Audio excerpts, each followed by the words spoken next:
할렐루야. 네. 마이크.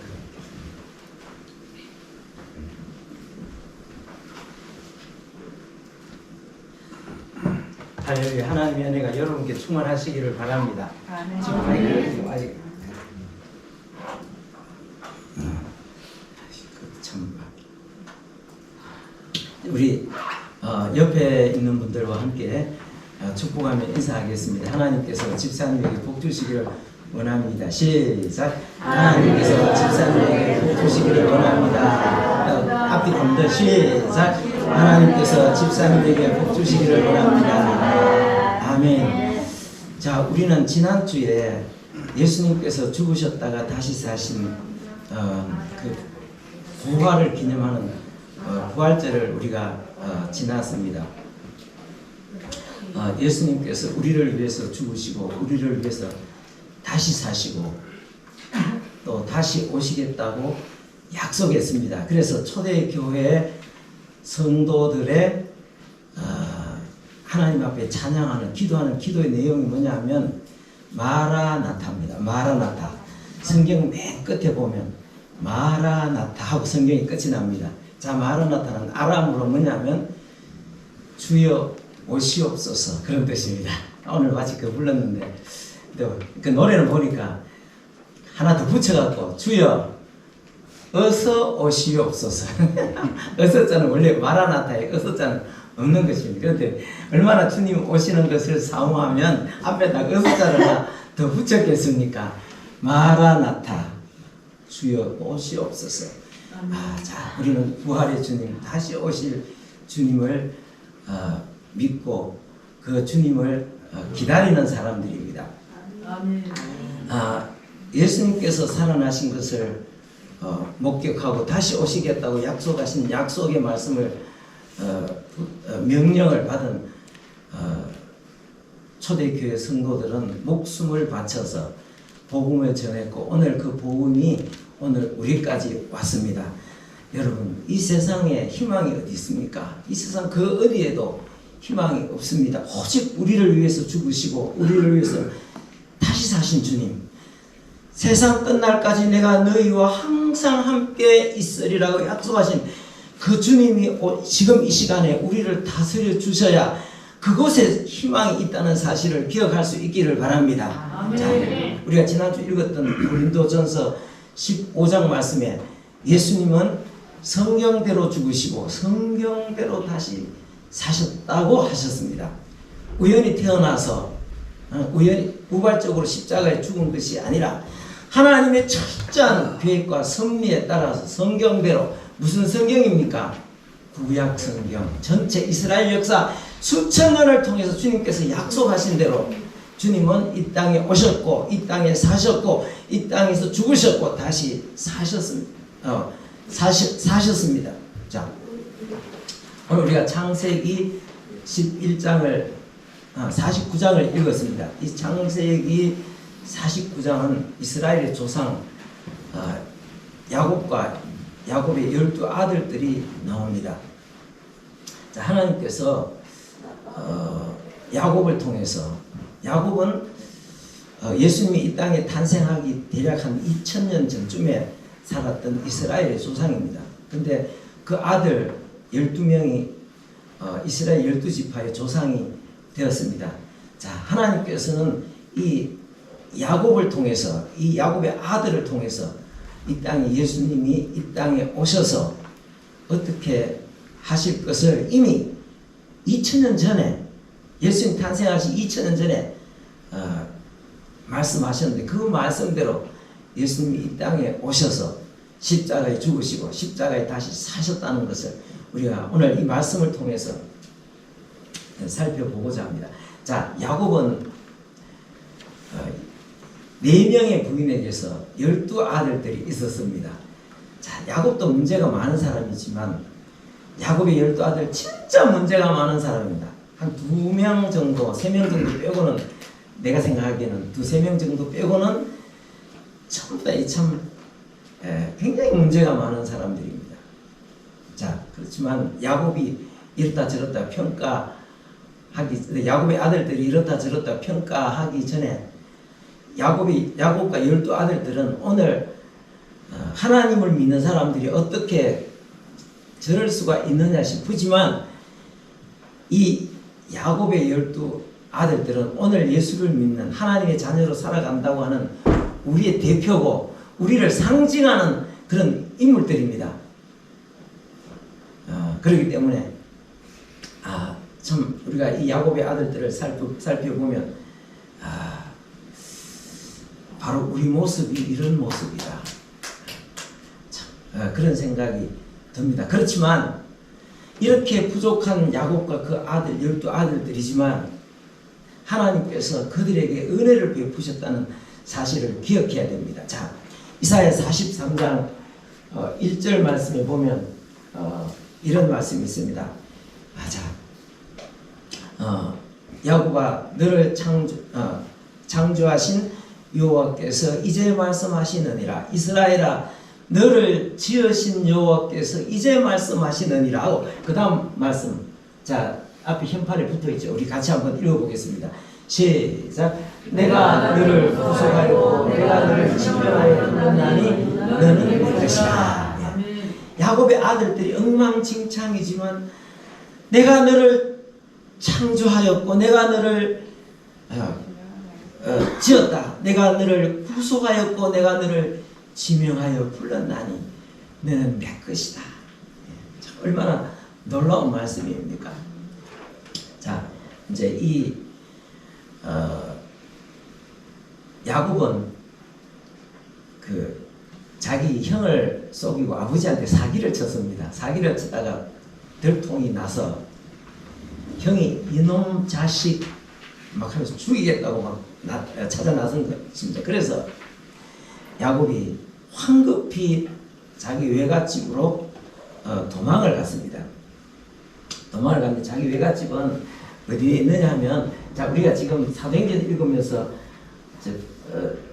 우리가 계속 언급했던 지역 있잖아요. 지진 났던 지역, 여기 지금 터키와 시리아 사이에 지진 났던 이 지역. 자, 안디옥 교회는 여기 바닷가에 있고 야곱의 외갓집은 요 지진 나는 맨 위쪽에 있습니다. 위쪽에 하란이라는 곳에. 자, 거기 이제 예루살렘이 아니라 이스라엘에서는 예루살렘 그 밑에서부터 여기서부터 도망쳐가지고 풀이 나게 도망쳐가지고 자기 외갓집 여기까지 외갓집으로 도망을 갔단 말이죠. 가서 자기 외갓집도 양을 치는 집이었습니다. 그래서 한 달을 열심히 이제 양을 쳤는데 자기 조카지만 처음 보는 조카지만 참 일을 잘하잖아요. 그래서 불러놓고 네가 내 조카지만 어떻게 공으로 일만 하겠느냐, 내가 너한테 무슨 싹을 어떻게 주면 되겠느냐. 그러니까 야곱이 대답을 했습니다. 아무거나 줄 것이 아니고 내가 외삼촌의 작은 딸 라헬을 사랑하오니 그 딸을 제게 아내로 주시옵소서 하고 했단 말이에요. 그래, 남한테 주는 것보다 니한테 주는 게 낫지. 사촌간 아닙니까? 외사촌 아닙니까? 그죠? 자, 지금도 중동지방에는 사촌끼리 결혼 많이 합니다. 삼촌하고도 결혼합니다. 우리나라 조선시대 어떤 개념으로는 상상이 안 되지만 지금도 중동지방 사촌끼리 막 결혼을 많이 합니다. 그래서 이제 대신에 제가 삼촌을 위해, 딸을 위해서 삼촌에게서 내가 열심히 7년을 일하겠습니다. 그래서 이제 우리 경상도 말로, 고급진 경상도 말로 쇠가 빠지게 막 7년 동안 일을 했는 거야. 근데 힘이 안 들어. 왜냐하면 자기 라헬을 너무 사랑했기 때문에. 딱 자기 스타일이야. 얼굴도 이쁘고 성격도 발랄하고 딱 자기 스타일이야. 그래서 막 7년만 내가 일하면 라헬이 내 아내가 되는데 열심히 일해서 7년이 지나서 드디어 이제 결혼식을 올리고 이제 첫날 밤을 딱 지냈습니다. 옛날에 밤에 뭐 방에 뭐 불이 있습니까? 없잖아요. 깜깜한데 첫날 밤을 지내고 아침에 딱 일어나서 옆에 누우는 걸 딱 보니까 어머나 세상에 이게 도대체 뭐야 도대체. 라헬이 아니고 언니야. 언니는 자기 스타일이 아니야. 언니가 또 누워있는 거야. 이는 시력도 나쁘고 인물도 별로고 심성은 좋은데 믿음은 좋은데 영 자기 스타일 자체가 아니야. 그래가지고 막 얼마나 당황했겠습니까? 그래가지고 찾아가가지고 삼촌한테 막 따진 거지. 따지니까 이 사람 진정해라. 우리 지방에, 우리 지방에서 이쪽 지역에서는 풍습이 그렇다. 왜냐하면 동생이 먼저 가는 법이 없다. 그러니까 언니부터 먼저 보내고 가야 된다. 그러니까 7일 채우고 나면은 동생도 너한테 줄 테니까 너 나를 위해서 7년 더 수고해라. 그래서 이제 부인이 졸지에 둘이 생긴 거야. 근데 그 부인 하나 앞에 그 몸종을 하나씩 붙여줬는데 나중에 몸종도 첩이 됐습니다. 자기가, 그러니까 야곱은 작은 딸 라헬을 좋아해갖고 이 라헬밖에 없는 거야. 근데 자기가 원하지 않게 언니, 또 나중에 원하지 않게 그 자기 부인들의 그 몸종들이 다 자기 첩이 돼버린 거야. 그 부인이 자기 원하지도 않게 4명이 생긴 거야. 이게 참 얼마나 이 가정 골치 아픈, 좀 우리 경상도 말로 좀 고급스럽게 표현하면 좀 골 때리는 가정이 됐어. 골 때리는 가정. 자기 원하지도 않았는데. 자, 한번 생각해 보십시오. 들판에서 이제 양을 치고 집에 들어옵니다. 집이 요즘처럼 이래 아파트 아닙니다. 유목민들은 어디서 삽니까? 텐트 안에 삽니다. 텐트가 있는데, 자, 부인이 처음에 이제 둘이었잖아요. 언니 부인, 동생 부인. 누구 텐트 속에 들어가야 되겠습니까? 자, 부인들은 서로 자기 텐트 안에 들어오기를 간절히 바라겠죠. 그러면 내가 생각하기엔 한 10번쯤은 동생 라헬의 텐트에 들어가고, 한 번쯤은 레아의 텐트에 들어가는 거야. 언니는 자기 스타일이 아니니까 그래도 의무적으로 들어가는 거야. 자, 한번 생각해 보십시오. 그 언니 입장에서 한번 생각해 보십시오. 저녁에 이제 남편이 이제 들어왔습니다. 그런데 자기 방에, 자기 텐트 안에 들어오지 않고 동생 텐트 안에 탁 들어가는데 둘이 서로 막 그 텐트 안에서 깨가 쏟아지는 거야. 여보 사랑해 했으면서, 그죠? 그러면 사랑해 했으면서 막 깨가 쏟아지는데 자기는 혼자 그 밤에 막 있으니까 막 너무 외롭고 분하고 막 이게 막 보통. 그래서 여러분, 여자 입장에서 질투가 나겠습니까? 안 나겠습니까? 그런 시대 안 사는 게 좋죠, 그죠? 그런 시대 얼마나 비참하겠습니까? 그래서 자기가 남편한테 아무리 잘 보이려고 나름대로 해도 영 마음에 안 드는 스타일이 아닌 거야, 이게. 그래서 근데 이게 레아가, 언니가 생각하기를, 내가 남편한테 이렇게 사랑을 못 받는데 자식이라도 먼저 낳아야 되겠다. 자식이라도 먼저 하나 놓으면 남편이 자식 때문에 내한테 마음을 안 돌이키겠다. 그래서 간절한 마음. 근데 진짜 아들이 생긴 거야.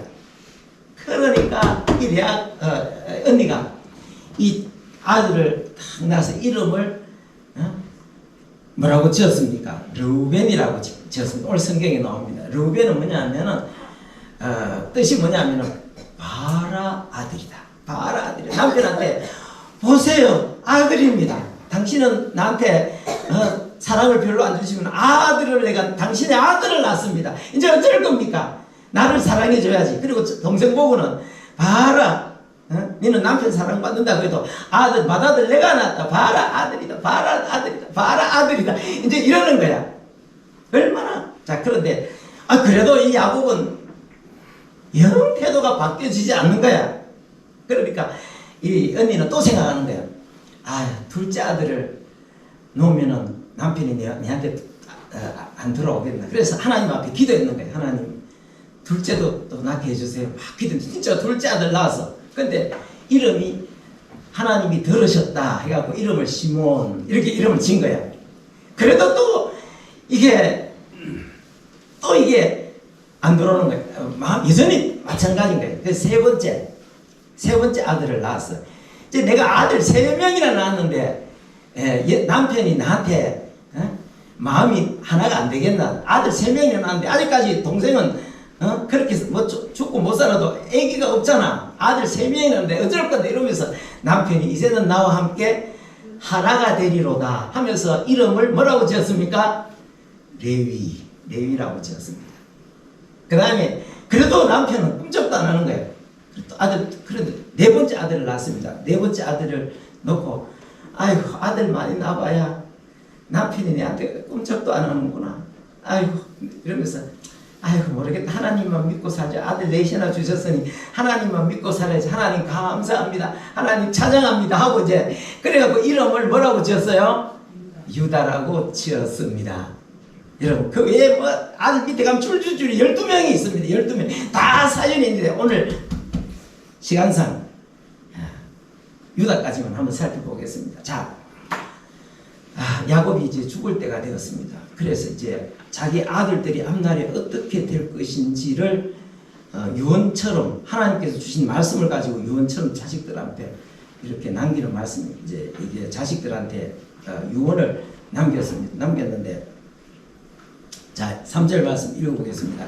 3절 말씀. 자, 첫 번째 아들, 바라 아들이다. 바라 보세요, 아들입니다. 당신의 아들 내가 낳았습니다.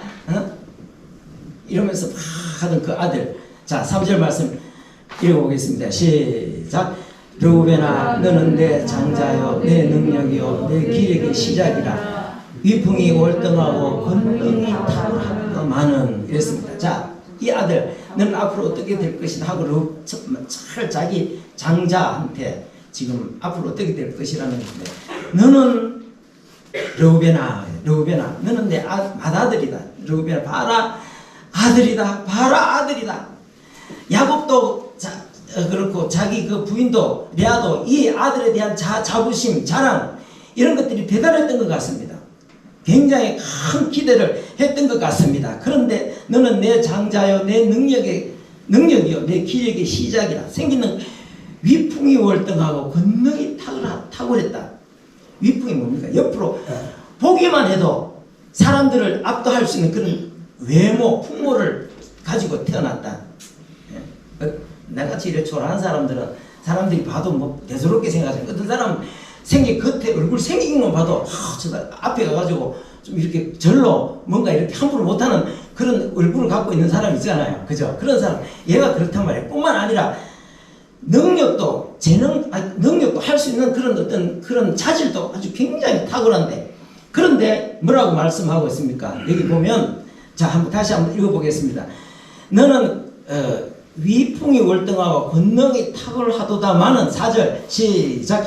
물의 끓음 같았은즉 너는 탁월하지 못하리니 내가 아버지의 침상에 올라 더럽혔음이로다.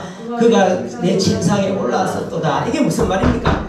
이게 맏아들이 되다 보니까 나중에 이제 그 자기 어머니의 그 몸종들이 어리잖아, 그죠? 어린데 몸종들이 나중에 이제 첩으로 들어오게 됐잖아요. 근데 이 르우벤의 문제는 뭐냐면은 외모도 잘생겼습니다. 아버지의 어머니의 기대도 크고 외모도 잘생겼고 아주 그 뭔가 자질도 뛰어나게 타고났습니다. 그런데 성격이 뭐냐면 물의 끓음 같았다. 그러니까 이게 뭔가 이게 충동적인 것. 뭔가 한번 충동이 일어나면은 그걸 잘 억제하고 조절을 못하는 스타일이에요. 그래가지고 자기 어머니 그 첩인데 그 나이가 뭐 별 차이 안 나겠죠. 그 어머니가 불륜을 저지른 거예요. 야, 그러니까 그 소식을 들었을 때 야곱의 일생에 가장 수치스러운 그 아들인데, 저 경상도 고급진 말로 때려 죽일 수도 없고 뭐 어떻게 하겠습니까? 경상도 말로 진짜 패 죽일 수도 없고 어떻게 하겠습니까? 이게 평생 그 부끄러운 수치를. 근데 딱 저주를 하는 거예요. 뭐라고? 다시 한번 읽어보겠습니다. 4절 시작. 물의 끓음 같았은즉 너는 탁월하지 못하리니 네가 아버지의 침상에 올라 더럽혔음이로다. 그가 내 침상에 올라. 너는 아무리 네가 인물이 외모가 아주 대단하고 네 능력이 대단해도 너는 끝이다. 너는 희망이요. 탁월하지 못하다. 뛰어나지 못한다. 여러분, 르우벤은 그 이후에 르우벤 지파에서는 12지파 쭉 르우벤 지파는 진짜 존재감이 없는 지파가 되었습니다. 거기는 아주 탁월한 인물이 하나도 나지 못했습니다. 여러분, 우리가 때때로 우리 속에서 일어나는 이 충동이죠. 충동. 어떻게 해야 되겠습니까? 우리는 충동을 이기는 게 굉장히 어렵습니다. 진짜 예수님의 부활의 능력, 부활의 권능으로 그것을 우리가 참 의지해서 참 일어나는 어떤 충동을 억제하고 절제할 수 있는 능력을 받아야 되겠습니다. 그러니까 두 번째 한번 봅시다. 자, 두 번째 아들, 두 번째, 세 번째 읽어봅니다. 시작. 시몬과 레위는 형제로다. 그들의 칼은 폭력의 도구로다. 자, 시몬은 뭐라 그랬어요? 이름 뜻이 뭐라 그랬습니까? 하나님이 들어주셨다. 레위는 하나님이 이제 셋째까지 낳는데, 내가 셋째까지 낳는데 남편이 나를 안 좋아하고 배기겠어 하고 이름을 지은 게 레위인데, 얘들도 참 문제가 큰 보통 문제가 아닙니다. 자, 어떻게 됐느냐 하면, 자, 창세기 34장입니까? 거기 보면 나옵니다. 자, 이제 이 12아들 외에 딸이 하나 있었습니다. 디나라고. 12아들 중에 딸 하나 있으니까 얼마나 귀하겠습니까? 그죠? 근데 얘가 나들이 나갔다가 세겜이라는 곳에 가서 그 세겜의 최고 지도자 아들한테 성폭력을 당한 거야. 그리고는 성폭력을 해놓고서는 자기 집에 붙잡아 놓고는 좋아서 이게 참 좋아서 막 죽는 거예요. 못 사는 거 좋아서. 그래가지고 자기 아버지를 통해서 야곱한테 사람을 보내가지고, 기왕 사고가 터진 거 어떻게 하겠나? 우리 얘 둘을 결혼을 시켜주자. 우리 친인척이 되어서 우리 한 집안을 이루자. 이러면서 사람을 보내는 거예요. 그러면서 혼수를, 얼마만한 혼수를, 무엇을 요구하더라도 혼수를 내가 다 우리가 하겠다. 이렇게 된 거예요. 완전히 야곱이 펄펄 뛴 거지. 아들들 다 모여갖고, 아니, 우리 동생한테 그 몹쓸 짓을 해! 이러면서 이거는 그냥 뚫을 수 없다 해서 막 펄펄 뛰고 난리 나는데, 이 레위와 시몬이 작전을 짜는 거예요. 거짓말을 하고 속여갖고 그 세겜성에 있는 그 가문 전체를 완전히 다 죽여버려. 다 죽인. 그리고 가축들, 보물들 다 탈취하고, 그 다음에 그 한 가문에 있는 양과 소 같은 거 이런 것들 얼마나 많겠습니까? 그죠? 그 집도 그 지역에서 아주 내노라 하는 집안인데, 그러니까 남은 가축들은 전부 다 어떻게는 못 쓰도록 자기 가져갈 만큼 가져가고, 나머지들은 전부 다 발 힘줄을 다 끊어가고 전부 다 이 가축들을 못 쓰게 만들어 놓은 거예요. 얼마나 야곱이 그걸 듣고는 완전히 충격받은 거예요. 아니, 애들이 어떻게 이렇게 남부가냐? 그리고 지금 우리가 하나님의 백성인데 다른 사람들이 지금 우리를 어떻게 생각하겠느냐? 그리고 그들이 합세해가지고 우리한테 보복해 오면은 지역 사람들이 우리 어떻게 할 거냐? 야곱 최대의 위기를. 근데 하나, 그래서 여기 한번 읽어보겠습니다. 7절 말씀 읽어봅니다. 시작. 그 노여움이 혹독하니 저주를 받을 것이요 분기가 맹렬하니 저주를 받을 것이라. 내가 그들을 야곱 중에 나누며 이스라엘 중에서 흩으리로다. 여기 보면 하나님께서 이 사람들에게 이제 저주를 하는 것입니다. 이 저주를 하는데, 너희들은 앞으로 나중에 약속의 땅에 들어갈 때 너희들은 내가 흩어버릴 것이다. 그래서 흩어버릴 것이다. 그러면서 저주.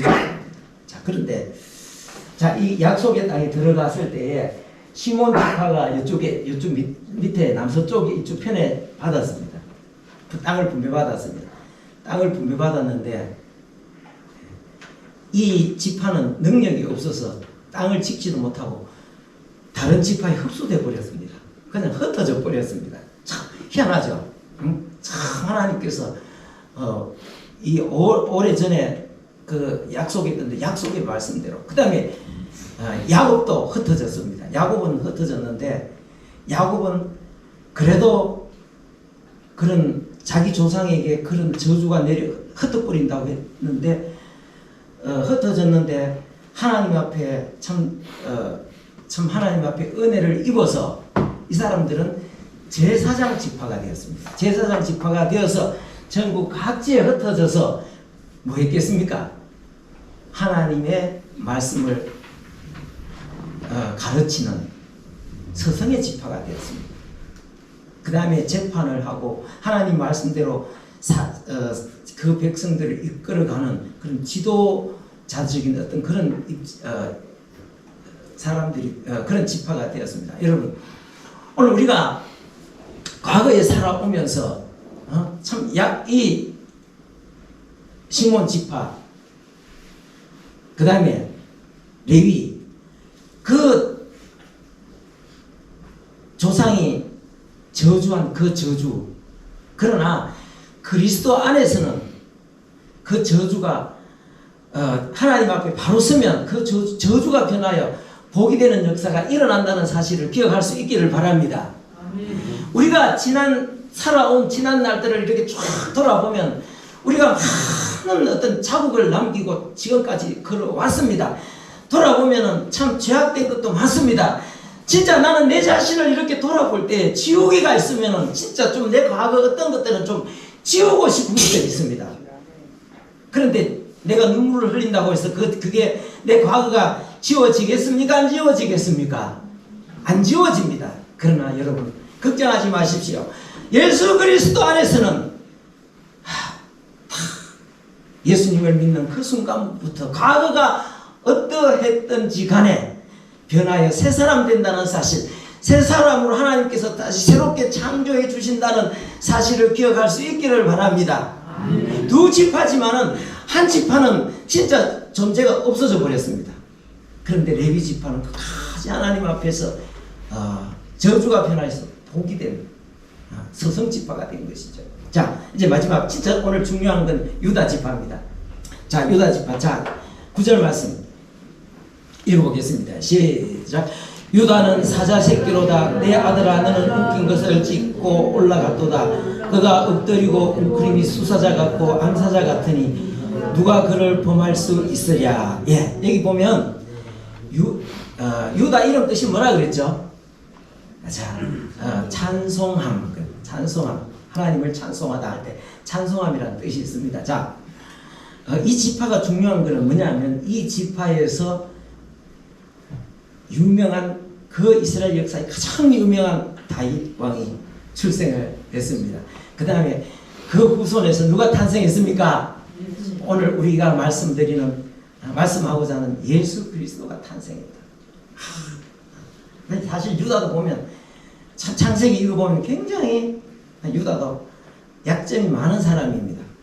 근데 하나님께서 유다를 통해서 예수 그리스도를 이 땅에 보내셨습니다. 자, 9절 말씀. 유다는 사자 새끼로다. 내 아들아 너는 움킨 것을 찢고 올라갔도다. 그가 엎드리고 웅크림이 수사자 같고 암사자 같으니 누가 그를 범할 수 있으랴. 야, 유다를 뭐에 비유했습니까? 사자에 비유했습니다. 아마 사자는 백수의 왕이잖아, 그죠? 자, 한번 보십시오. 이 말씀이 언제 이루어졌느냐 하면 자, 다윗 왕 때 이루어졌습니다. 자, 다윗이 왕이 됐습니다. 다윗이 왕이 돼갖고 예루살렘을 지금부터 3,000년 전에 지금부터 10몇 년 전인가 그때 예루살렘 천도 3,000년 기념식을 한 적이 있습니다. 예루살렘 이 사방이 여기 예루살렘 유대 나라 사방이 다 전부 다 적입니다. 북쪽에는 시리아가 있고 서쪽에는 레바논이 있고 밑에는 블레셋이 있고 남쪽에는 누가 있습니까? 제일 큰 나라 이집트가 있고 여기 또 뭐 남쪽에는 또 에돔이 있고 동쪽에는 요르단, 여기가 뭐냐면 성경에 나오는 암몬 모압 족속들입니다. 사방이 다 적입니다. 항상 적으로부터 위협을 받았습니다. 침략을 받았습니다. 고통을 겪었습니다. 그런데 다윗이 왕이 탁 되고 나서는 주위에 있는 모든 족속들을 다 복속시켰습니다. 무엇으로? 하나님의 능력으로. 주위에 있는 족속들이 숨도 못 쉴 정도로. 그러니까 성경에 보니까 사자다, 사자. 자, 다시 한번 이어서 읽어보겠습니다. 10절 말씀 읽어봅니다. 시작. 규가 유다를 떠나지 아니하며 통치자의 지팡이가 그 발 사이에서 떠나지 아니하기를 실로가 오기까지 이르리니 그에게 모든 백성이 복종하리로다. 규가, 그러니까 유다에게 하나님께서 왕권을 주시는데 왕권을 주시는데 큐는 왕권을 말합니다. 큐는 뭐냐면 이런 거 있잖아요. 뭐 군대에 가면은 사단장이나 이런 사람 딱 들고 손에 뭐 이런 거 하나 쥐고 다니잖아, 그죠? 이런 거 쥐고 다니고 그 지휘봉이거든. 그다음 뭐 무슨 우리나라 왕들은 우리 지휘봉 들고 다니는 거 못 봤죠?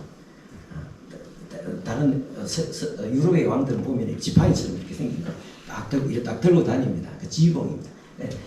왕의 지휘봉, 그게 유다를 떠나지 않을 것이다. 하나님께서 다윗을 통해서 이 말씀이 이루어졌습니다. 그런데 그게 언제까지냐? 자, 성경 다시 한번 읽어보겠습니다.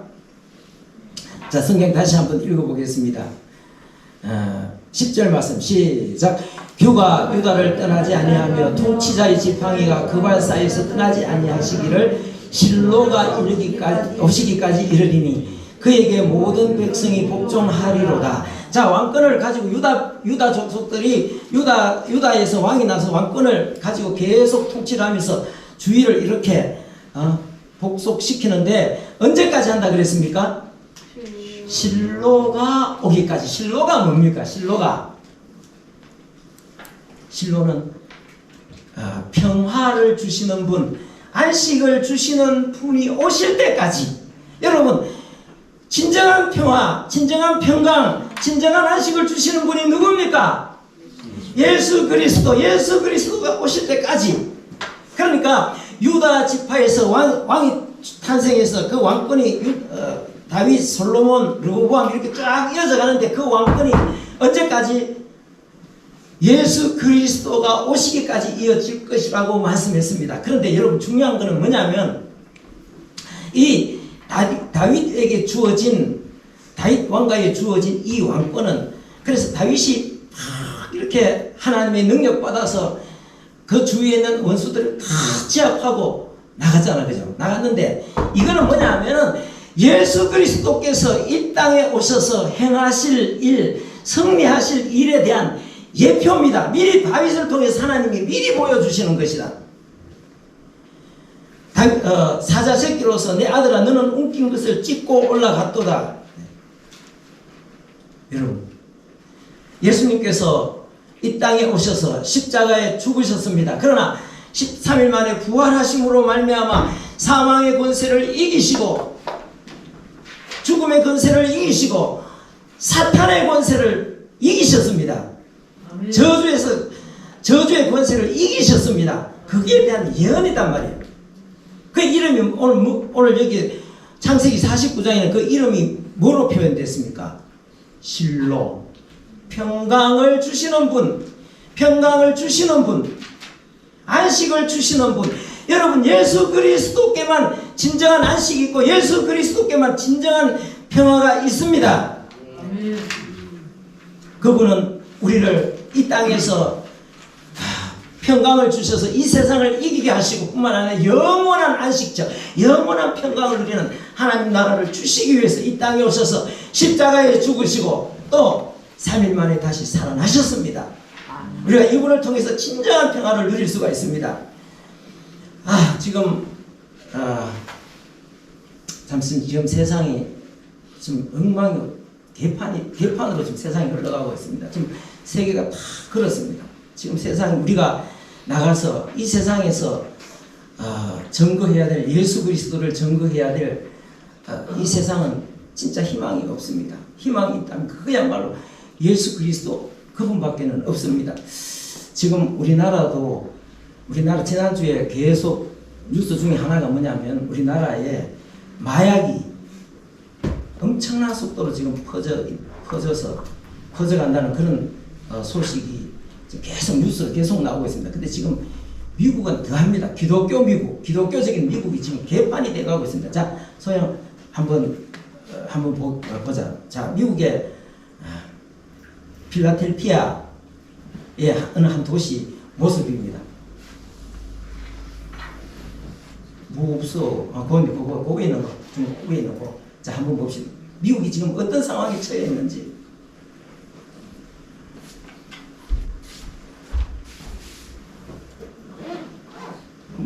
소리가 안 나네.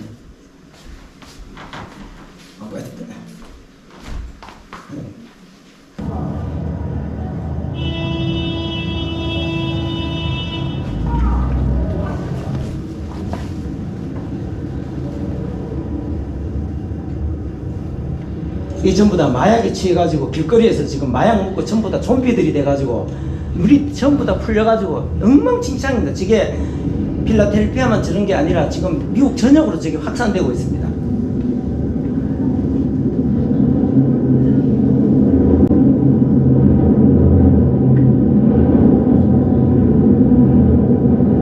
전부 다 앉아갖고 마약하고 지금 우려 있는 게 뭐냐면 지금 막 몽롱한 상태에서 지금 저러고 있는 것입니다.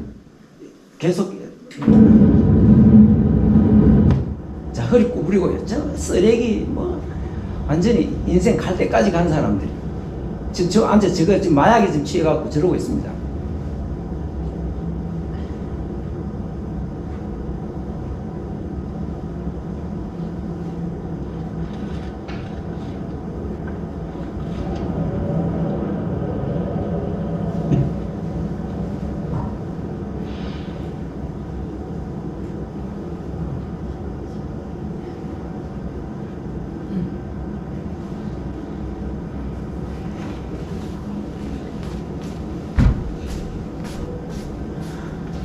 뭐 그까지만 봅시다. 다 볼락하니까 시간도 없고 지금 여기가 원래 여기가 기독교적인 도시입니다. 그런데 지금 이런 지경까지 이르렀습니다. 지금 미국을 무너뜨리려는 세력들은 남쪽 국경 텍사스 있는 국경을 확 일어나고 1년에 500만 명이 들어옵니다. 거기서 중국산 마약들이 물밀듯이 몰려들어 올라옵니다. 저거는 대책이 안 서고 대책 자체가 없습니다. 저게 어떻게 기독교적인 도시라고 말할 수 있겠습니까? 미국 정부는 완전히 방치하고 있습니다. 여러분 우리는 어떻습니까? 며칠 전에 국회에서 한 국회의원이 법무부 장관을 불러놓고 질문을 했습니다.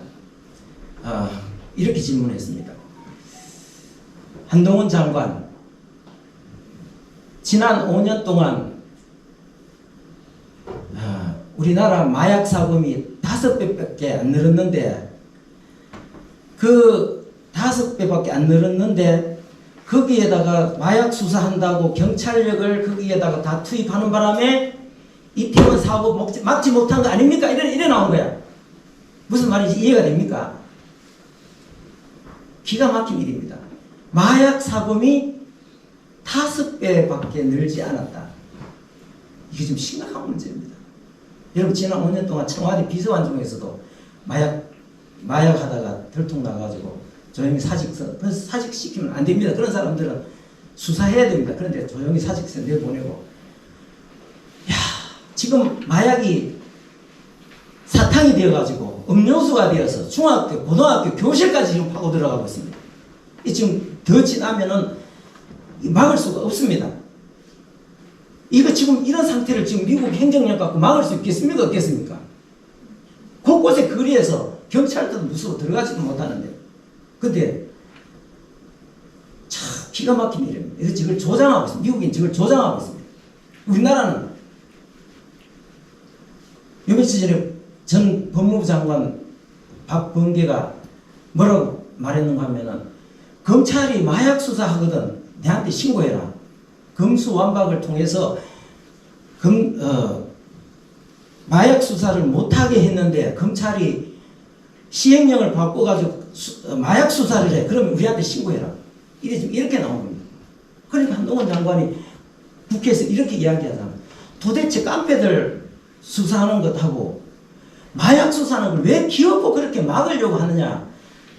국가가 나서서 마약에서 보호해야 되는 게 국가가 해야 될 일 아니냐. 왜 그렇게 기를 쓰고 막느냐. 나는 여기에 중국이 지령이 있다고 봅니다.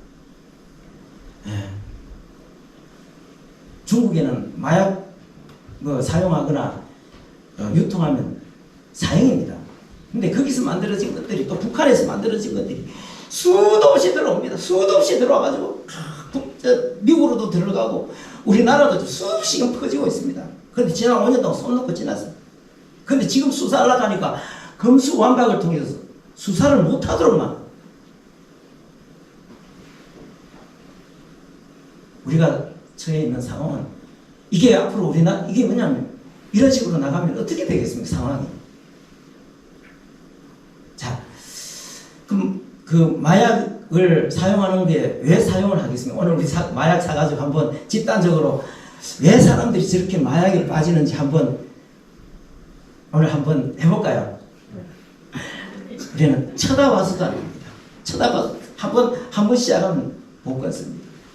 아마 모르긴 몰라도 이 스트레스 받고 뭐 사는데 재미없는데 마약 한번 딱 이렇게 투여를 하는 순간에 그 평안함, 그 뭔지 모르지만 황홀함, 마음이 편하게 막 황홀해가지고 막 고통을 잊어버리는 그런 것들. 그러니까 깨고 나면은 못 끊는 거예요. 완전히 가는 거지. 이걸 이길 수 있는 게 뭐겠습니까? 이거를 극복할 수 있는 게 뭐겠습니까? 바로 오늘 성경에 이 땅에 오신 누구? 실로 평안을 주시는 분, 안식을 주시는 분, 우리에게 진정한 평강을 주시기 위해서, 우리에게 진정한 안식을 주시기 위해서 이 땅에 오셔서 십자가에 죽으셨다가 다시 사신 주 예수님, 그분이 주시는 능력, 그거 입지 않고는 이 상황을 이길 수가 없습니다. 보십시오. 지금 국회에서 법을 만들어가지고 마약을 막지 못하도록 자꾸 수사하는 걸 막는 상황인데 이걸 우리가 어떻게 막겠습니까? 우리 하나님 앞에 이런 상황을 두고 기도해야 됩니다. 지금 이게 전 세계적인 좌파들이 하는 짓이 다 그렇습니다. 미국 보십시오. 남쪽 국경 열어놓고 500만 명이 들어오는데 그게 마약이 무수하게 지금 들어오고 있는데 저런 식으로 확산되도록 방치한다니까. 여러분, 북한 마약 우리나라에 엄청 들어. 지금 북한도 마약이 너무 많이 유통돼가지고, 북한에 마약이 너무 많이 유통되고, 그러니까 이제 뭐 마약이 그냥 생일 선물이고 그냥 보편적으로, 그러니까 이게 참 보통 문제가 아닙니다. 우리가 이게 참 실로로 이 땅에 오셔서 진정한 평안을 주시고 안식을 주시고 또 능력을 주신 이 예수님의 부활하신 예수님의 능력을 힘입지 않고 이것을 극복할 수가 없습니다. 북한 사람들도 배가 너무 고프니까, 저녁에 잘 때 배가 너무 고프니까 그냥 마약 먹고 그냥 자는 거예요. 몸이 아파도 그냥 괴로우니까 그냥 마약 먹는 거예요. 마약이 너무, 그러다 보니까 마약 때문에 배고픔은 있는데 음식을 계속 그거 먹으면 배고픔을 잊어버려요. 그러다가 픽 쓰러져 죽는 그런 수들이 부지기수가 지금 죽어가고 있다고, 이런 상황. 자, 우리가 희망은 어디에 있습니까? 어디에다가 희망을 두겠습니까? 그래서 미국 국민들도 지금 깨어나고 있습니다. 깨어나고서 지금 미국에 깨어난 사람들은 지금 그렇게 미국을 망가뜨리고 사회를 완전히 황폐화시키는 이 세력들과 지금 싸우기 위해서 강렬하게 지금 싸우고 있습니다. 싸우고 있고, 지금 우리는 어떻게 해야 되겠습니까? 우리는 앉아가고 당창하게 기도부터 시작하고 우리도 이렇게 싸워서 이기고, 우리는 무엇보다도 진정한 평안, 진정한 안식을 주시는 예수 그리스도가 증거되어지고 그것을 극복할 수 있는 오직 실로이신 예수 그리스도밖에 없다는 사실을 알고 오직 그분만이 우리의 소망인 것을 알고 우리가 하나님 앞에 기도하고 우리는 정인으로서 살아야 됩니다. 잠시간 우리 한번 기도하겠습니다. 이런 상황들을 보면 사탄이 얼마나 이 나라를 기독교 미국을 엎어치기 위해서 엎어서 지금 엎어가지고 지금 넘어가는 게 지금 미국이고, 우리나라도 지금 이런 상황에 처해 있습니다. 우리가 기도해야 됩니다. 부활하신 주님께서 초대교회 제자들에게 능력을 주신 것 같이, 권능을 주신 것 같이 우리에게 능력 주시고 이 모든 것들을 이기고 승리하고 제압할 수 있는 힘을 주시옵소서 하고, 우리 다 같이 이 시간 하나님 앞에 다 같이 주여 크게 한번 부르고 다 같이 기도하겠습니다. 주여, 아버지 하나님 은혜와 사랑을 감사합니다. 이 시간도 저희들이 주님 앞에 있습니다. 주께서 은혜를 내려주시고 긍휼을 더하여 주시옵소서. 우리가 이 혼란스럽고 참 복잡스러운 혼돈스러운 이 세상에서 정말 이 세상을 올바르게 만들고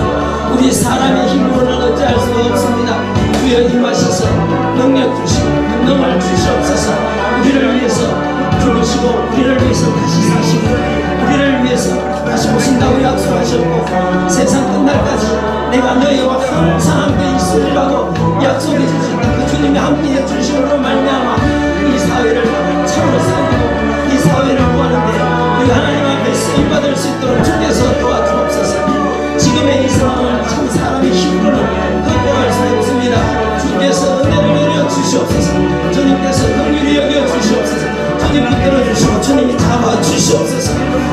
하나님께서 역사해 주옵소서. 참으로 우리 예수 그리스도의 그 능력만이 이 모든 상황을 제압할 수 있습니다. 주께서 도우시고 주님이 잡아주시고 능력 주시고 오늘도 우리가 이 나라를 위해서 기도하며 참으로 주님의 그 놀라운 치유의 역사, 회복의 역사가 새롭게 하시는 역사가 이 나라에 전 세계에 임할 수 있도록 우리가 기도하고 나가서 정말 우리 믿음의 사람들이 다 될 수 있도록 주께서 도와주시옵소서.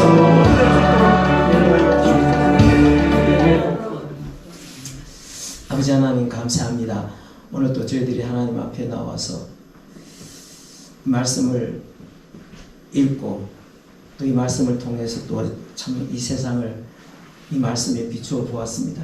오직 희망은 예수 그리스도밖에 없음을 알고 우리가 담대히 참으로 나가서 기도하고 세상에 예수 그리스도의 그 부활과 그 평강과 안식 그 생명을 전하는 우리 교회가 되어질 수 있도록 주님께서 도와주옵소서. 이 나라 이 세계를 주님께서 불쌍히 여겨주시고 참 주님의 은혜가 아니면 소망이 없는 세계가 되어져 가고 있습니다. 주님 속히 임하셔서 다스려 주옵소서. 이 시간도 하나님 앞에 물질 드렸습니다. 주님 기쁘게 받으시옵소서. 물질 때문에 어려움 당하지 않도록 사랑하는 성도들이 필요한 것들을 채우시옵소서. 예수님의 이름으로 기도합니다. 아멘.